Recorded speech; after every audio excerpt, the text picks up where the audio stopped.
साथियों नमस्कार। हम भारतीय संविधान की ऐतिहासिक पृष्ठभूमि को देख रहे हैं, उसके विकास को क्रम को देख रहे हैं। उसी के अंतर्गत आज हम देखेंगे भारत शासन अधिनियम 1919। 20 अगस्त 1917 को ब्रिटिश सरकार ने पहली बार घोषित किया कि उसका उद्देश्य भारत में क्रमिक रूप से उत्तरदायी सरकार की स्थापना करना था। क्रमिक रूप से 1919 में भारत शासन अधिनियम बनाया गया जो 1921 से लागू हुआ। इस कानून को मांटेंग चेम्सफोर्ड सुधार भी कहा जाता है। मांटेंग भारत के राज्य सचिव थे जबकि चेम्सफोर्ड भारत के वायसराय थे। अधिनियम की विशेषताओं को यदि देखें तो केंद्रीय और प्रांतीय विषयों की सूची की पहचान कर एवं उन्हें पृथक कर राज्यों पर केंद्रीय नियंत्रण कम किया गया।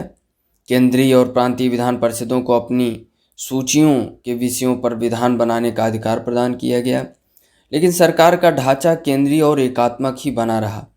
इसने प्रांतीय विषयों को पुनः दो भागों में विभक्त किया, हस्तांतरित और आरक्षित। हस्तांतरित विषयों पर गवर्नर का शासन होता था और इस कार्यों में वह उन मंत्रियों की सहायता लेता था जो विधान परिषद के प्रति उत्तरदायी थे। दूसरी ओर आरक्षित विषयों पर गवर्नर कार्यपालिका परिषद की सहायता से शासन करता था जो विधान परिषद के प्रति उत्तरदायी नहीं था। शासन की इस दोहरी व्यवस्था को द्वैध यानी यूनानी शब्द डायरकी से व्युत्पन्न द्वैध शासन व्यवस्था कहा गया। हालांकि इस व्यवस्था काफ़ी हद तक असफल रही। यह व्यवस्था असफल रही। इस अधिनियम ने पहली बार देश में द्विसदनीय व्यवस्था और प्रत्यक्ष निर्वाचन की व्यवस्था प्रारंभ की। इस प्रकार भारतीय विधान परिषद के स्थान पर द्विसदनीय व्यवस्था यानी राज्यसभा और लोकसभा का गठन किया गया। दोनों सदनों के बहुसंख्यक सदस्यों के प्रत्यक्ष निर्वाचन के माध्यम से निर्वाचित किया गया था। इसके अनुसार वायसराय की कार्यकारी परिषद के 6 सदस्यों में से कमांडर इन चीफ को छोड़कर 3 सदस्यों का भारतीय होना आवश्यक था। इसने सांप्रदायिक आधार पर सिखों, भारतीय ईसाइयों और आंग्ल भारतीयों और यूरोपियों के लिए पृथक निर्वाचन के सिद्धांत को विस्तारित कर दिया। इस कानून ने संपत्ति, कर या शिक्षा के आधार पर सीमित संख्या में लोगों को मताधिकार प्रदान किया।